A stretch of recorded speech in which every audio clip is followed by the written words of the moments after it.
Hello and welcome back to my channel. We happen to be in the Carnival Gardens in Naguru, and joining me today I have human rights lawyer and founder of Chapter 4 Uganda, Nicholas Opio, joining me. Welcome. Thank you, Crystal. I was really surprised you called me for this interview. As I said to you on the phone, I thought this was stuff for celebrities, not for ordinary Ugandans like me. No. I believe everyone has a beautiful story, Yeah, and your life has been pretty turbulent. yeah, quite eventful. Quite eventful, yeah. That's the word, Yeah, eventful. yeah. Welcome to the show. Thank you for Thank joining you. me. Thank you for having me. I am delighted to join you in your esteemed program. I have watched episodes in the past, inspired by a few of the interviews. So I'm really happy to join the legend of people to appear on your show. Thank you so much. So Nicholas, if you were to describe yourself as a person right now, what would you say? Who is Nicholas Opio? It's a question I've been asked many times, and I like to say I'm just a lawyer.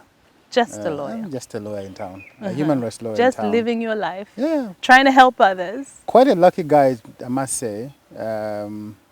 It's a privilege to be where I'm at right now, given my journey. So I just like to see myself as a privileged, lucky human rights lawyer, Okay. doing my best every day to help those who are in need and those who can benefit from this privilege that I enjoy. Yeah. And that, of course, takes you back all the way to your childhood. Yes, it does. Yes, it Yes. does. You know, born and raised in northern Uganda, in a polygamous family. I have this running joke with my father about how many kids he had. He says he never asked a man how many kids he had.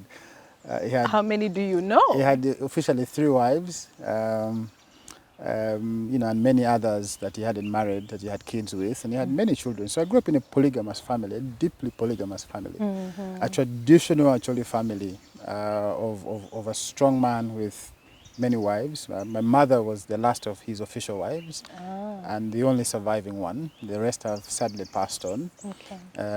So yeah, I was born in that family, grew Did up you all in... grow up together in the same compound of sorts? The nature of a polygamous family, especially where there are official wives and unofficial wives, is that there are going to be kids who are going to grow with their mothers elsewhere.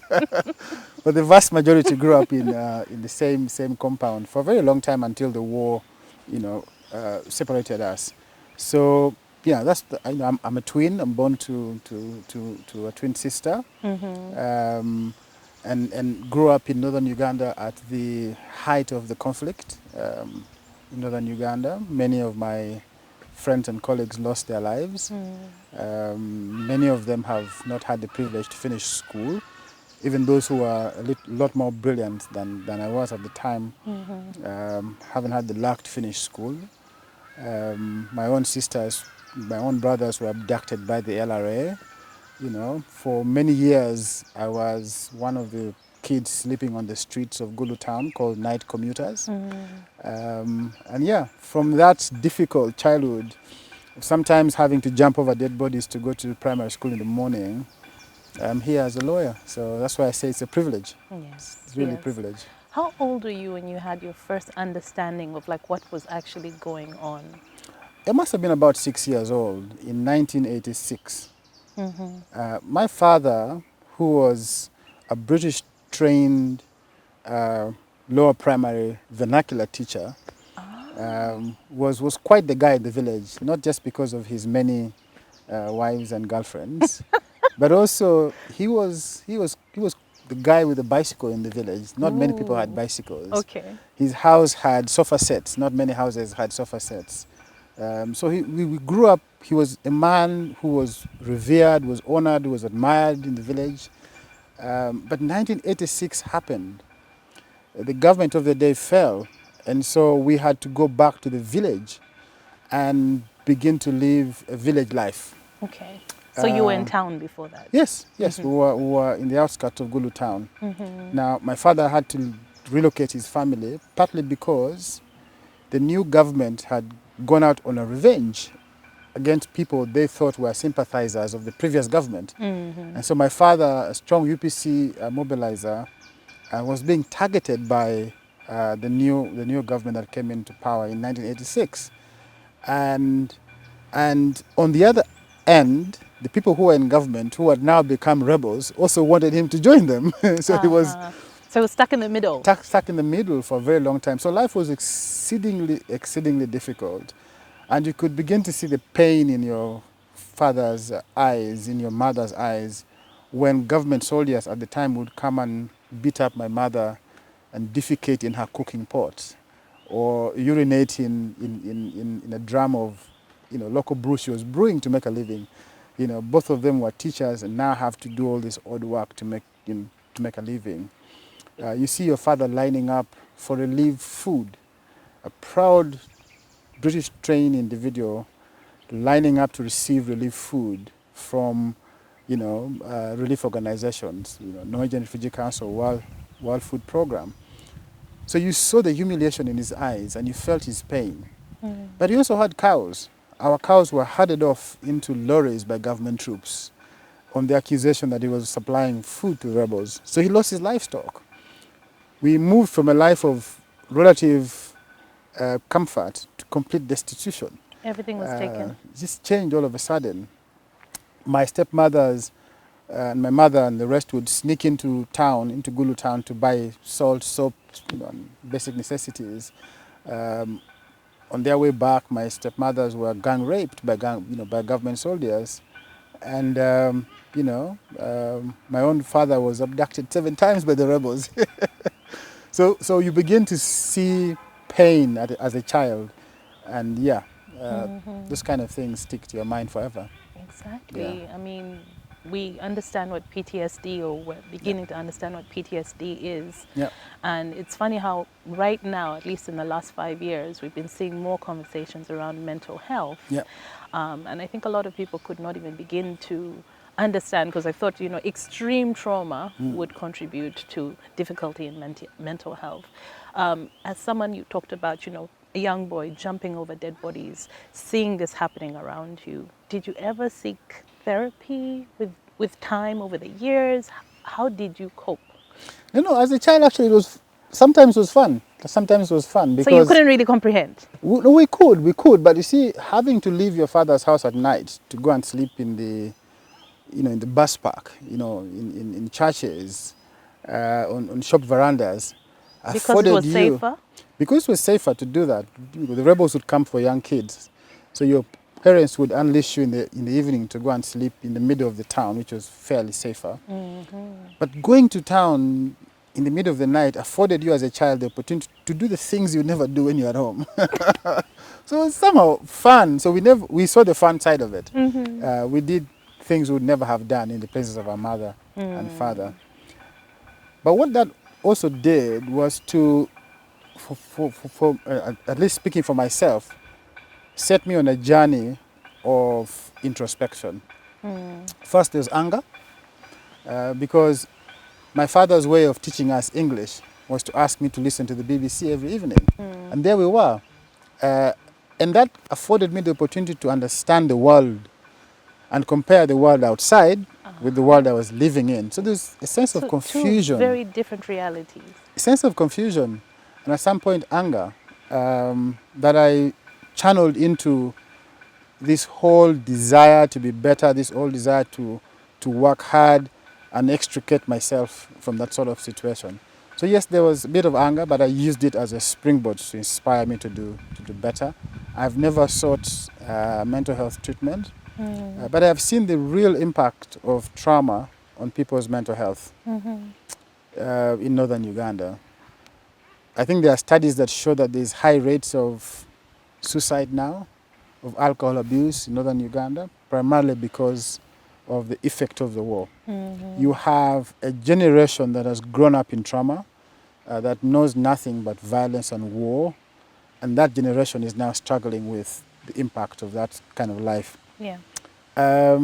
Government has focused on building roads, building hospitals, but little investment has been made in psychosocial support to the many people who've suffered the long and traumatic impact of the war. So yeah, it's a real problem. I mean, my own sister, who spent years in sexual slavery in the LRA, having been abducted as a secondary school kid, she was lucky to come back, but there are moments she can still chase you down with a knife and say, I'm going to stab you.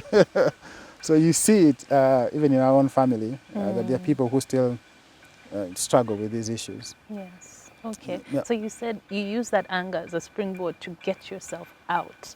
How old were you when you managed to leave? So I went to school in northern Uganda, in Gulu. In primary, I think I must have gone to 6 different schools for various reasons, either because you're moving family or perhaps the school wasn't good enough for you. In one incident, I went to Prisons Primary School and only spent there 2 days. 2 days. Yeah. I mean, I ran away. The reason was simple. I had never seen a septic tank. So I saw a septic tank cover in the school compound, and I wondered what that was. So I lifted the lid to see what was in that thing. And so the stench hit me in the face. Oh. As I was trying to put back the lid, I didn't put it well. It dropped and fell inside. So I thought that was going to be the end of me. I ran and left that school. Imagine coming home to a vacation each day, to a place of pure serenity, a place of pure luxury for you to entertain and unwind. At Jacana Heights, dreams come true. Take your pick from spacious 1, 2, or 3 bedroom apartments and luxurious 4-bedroom penthouses, built to international standards with fine, exceptional finishing. Located on Konge Hill, Buziga, with incredible views and a fresh breeze from the nearby Lake Victoria. It's a place for your body, soul, and mind with a wide array of amenities. Contact us for more information. Jacana Heights, luxury hilltop living.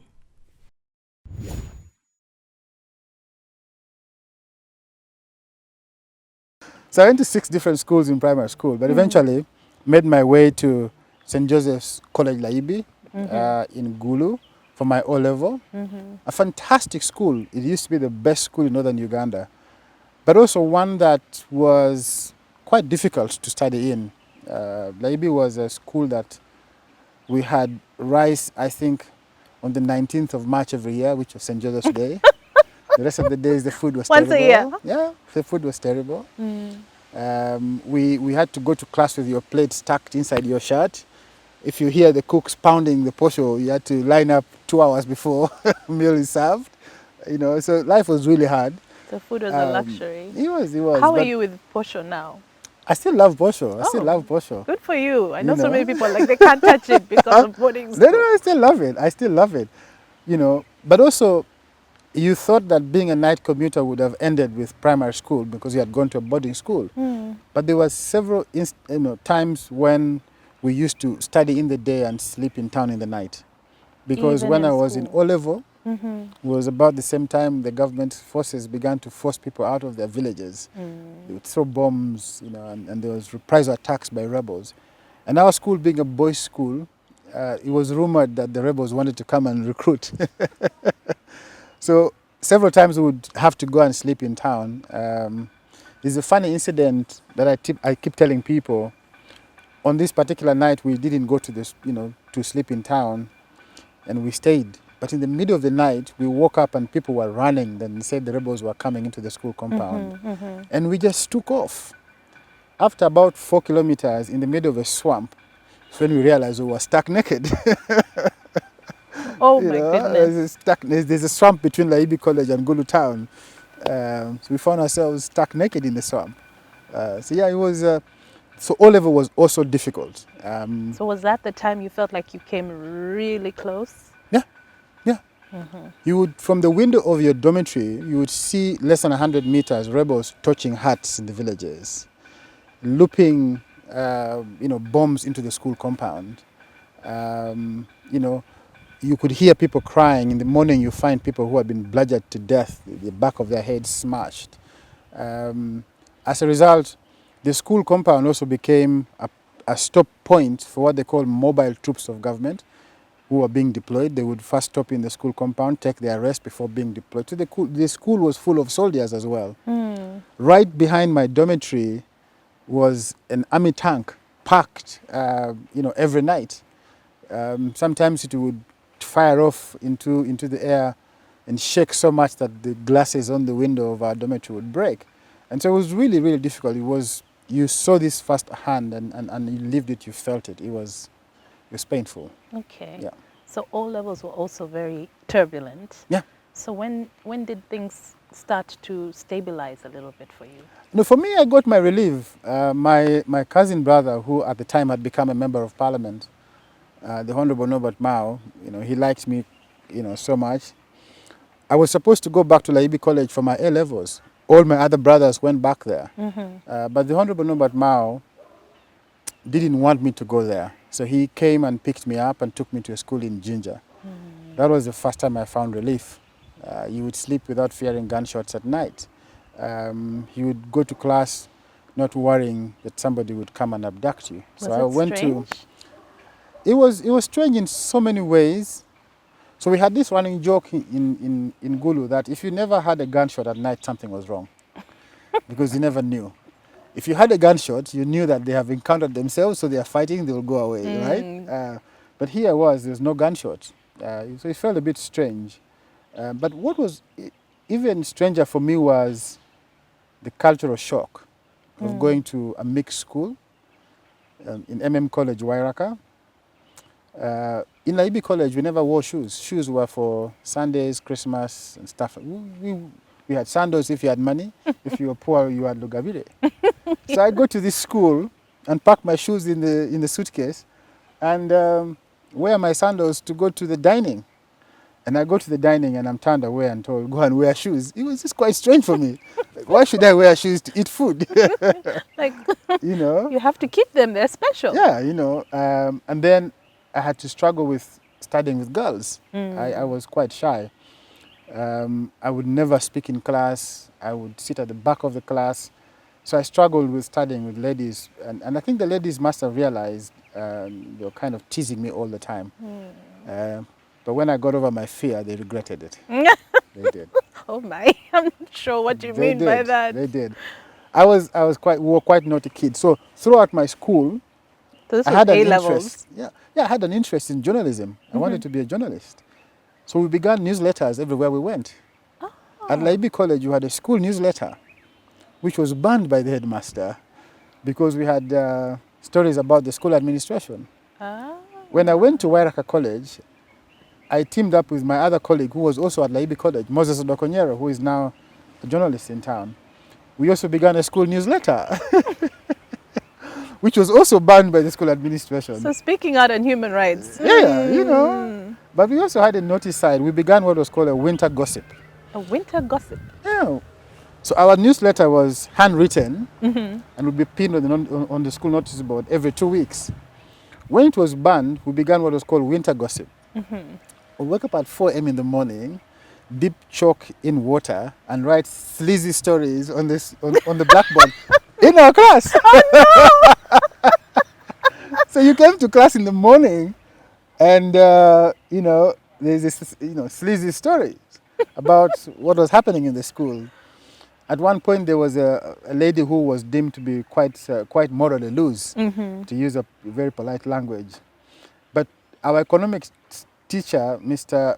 Kazungu, was teaching about, I think he was teaching about the laws of demand and supply and talked about prostitution and what inspires the demand supply side of prostitution. And this lady asked, what is prostitution? And we were all in shock. We laughed at her. So the following morning, we came to class and she came, there was a winter gossip story. Slat asked about meaning of prostitution. Oh my God. So that's when I say they regret it, that's what I mean. That's Find another way. That's what I mean, yeah. Okay. So when did you go back home? When was the first time you went back to Gulu? Were you going back every holiday? I always went back to Gulu every holiday. My father wanted us to be grounded in the culture of our people. So we would go back to Gulu every holiday and he would send us back to the village to go and live with village kids and experience the life of village kids. So we always went back to the village, except for my last year in A-level that I spent with my elder sister, Alice Anena, who at the time was working with Post Bank Uganda here in Kampala, but lived in a place that was a slum then called Kataza. It is now a fairly developed place, but it was quite a slum Then. back then, a place called Kataza. I spent some time with her before going to university. Lived in her house, attended to her shop. I had a cousin brother who had a barber shop. I would go and cut hair in his barber shop to make money. So yeah. And you still do that now? No, I don't anymore. I Okay. don't anymore. I don't. So yes, that was. We always went back home. My father wanted us to be grounded in the culture, the language. So yeah, I always went back home. So you wanted to be a journalist and you ended up studying law. Yeah. Who changed your mind or who set you on that path? So first I wanted to be a journalist because I listened to the BBC. And there was a BBC reporter in Gulu called Anna Bozello. Anna Bozello would be reporting from Gulu town in the day, and you'd see her. She was perhaps the only white lady in the village, and you'd see her, Anna Bozello. But in the evening, you'd hear on the radio, Anna Bozello reporting from Gulu. And I wanted to be Anna Bozello. But I also wanted to tell the story that I was seeing, hence our interest in writing a newsletter in the school, reading newspapers and stuff like that. So I wanted to be able to tell the story. But the Honorable Norbert Mao went back to Gulu after I finished university in 1994. He went back to contest for the CA back then. We were in the process of making our constitution, and so he went back to contest for the CA as a guild president then. Went back to Gulu. He spoke good English. He wore nice suits. He also liked me. He's my first cousin, and he would move around with me in his car. I still recall the car number plate, a UAH 306, Toyota. It was fantastic. So I would carry his food around. He lost the election in 1994, but that was the time he began to plant in me my desire to be like him, to go to law school. And then in 1996, he contested for parliament and won the election. Again, I was deeply involved in his campaign, just as a messenger. It's the guy who is carrying his snack, going to a rally, seeing him do the things he did. And I think that people of my generation, not just myself, were deeply inspired by people like Norbert Mao, because he was so articulate, he was always moving the crowd, and we always wanted to be like him. And so when he shared with me that he's a lawyer, he had also opened the first legal aid clinic for the Law Society in Gulu. So I wanted to be a lawyer like him. I abandoned my dream of being a journalist and went to law school. Okay. Because of him. Okay, because of him. Yeah. All right, so law school, how was that? We're hearing about law school now and how difficult it is, especially when we hear about LDC. Yeah. So based on what's happening now and back then, how was it for you?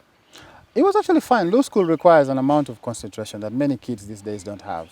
You're on your phone all the time. We didn't have mobile phones in law school. We didn't have the distraction, the attraction for instant gratification. I'm talking to you, I must post a selfie. I'm eating food at a restaurant, I must post a selfie. We didn't have that distraction. I think we belonged to a different generation of lawyers at the time, and we were instructed to be traditional lawyers in so many ways. So law school was, for me, not a very difficult experience. We were focused. First of all, the university I went to had a very small class. I went to Uganda Christian University, Mukono. Our law class was the third lot of that law school, and we had a class of about 44 people. And so it was a very intimate class, and we did our best. What was instilled in us from day one, and thank you to people like Professor Ben Shokoro, also known as Professor Tunomojoni, I think that's his name. People like Dr. Henry Honoria, the late Dr. Becca Wairama, people like Nagita, Anes Kalibala, was that they instilled in us that if you're in law school, you must work hard.